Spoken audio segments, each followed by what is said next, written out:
大家好，我是超子，今天给大家分享一下蒜泥白肉的家常做法，香而不腻，做法非常简单。做这道菜可以用五花肉，也可以用后腿2刀肉。我今天用的是正经的五花肉，先用喷枪把五花肉的皮烤一遍，这一步可以去毛去腥。没有喷枪的同学也可以把铁锅烧热，肉皮朝下在锅底蹭。处理好以后，用刀刮干净，再用清水清洗几遍，彻底洗净。接下来冷水下锅焯水，开大火烧开锅。开锅以后，在锅中煮3分钟左右，把血沫煮出。煮好以后，把肉捞出。锅中再次加入清水，放入焯水的五花肉，放入少许葱姜，再放入7、8粒花椒。开大火烧开锅，转开中小火，在锅中煮半个小时左右，把猪肉煮熟煮透。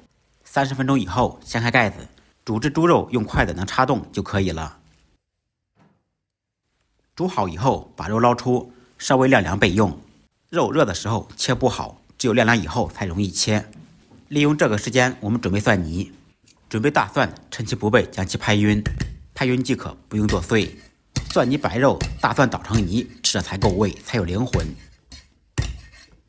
把拍匀的大蒜放入捣蒜罐中，放入少许盐，少许芝麻香油。大蒜经过拍匀以后，在捣蒜时就不会逃跑。放盐和香油捣的蒜泥吃着更香。打好的蒜泥分别放入2个碗中。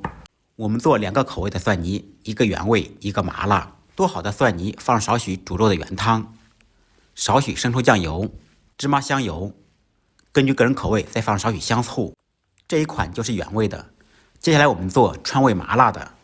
蒜泥中放少许生抽、香醋，一点点蚝油，再来少许红油，1小勺白芝麻，1小勺小米辣，再来少许花椒粉或者花椒油，迷人的小葱花，一道拌鞋底都香的麻辣蒜泥汁就做好了。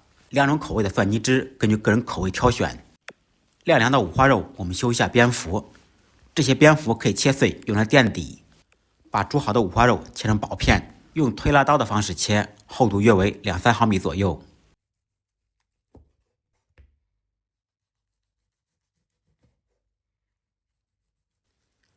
切好以后摆入盘中。要想白肉吃着肥而不腻，我们还缺少重要的一步。起锅做水，放入1个篦子，放入切好的白肉上锅蒸。开大火烧开锅，开锅以后蒸15分钟左右。这一步可以把猪肉里面多余的油蒸出来，吃着更健康，香而不腻。蒜泥白肉传统的做法是不用蒸的，现在跟以前不一样了，人们肚子里面都不缺油水，所以我建议大家做这道菜最好还是蒸一下，把油逼出来。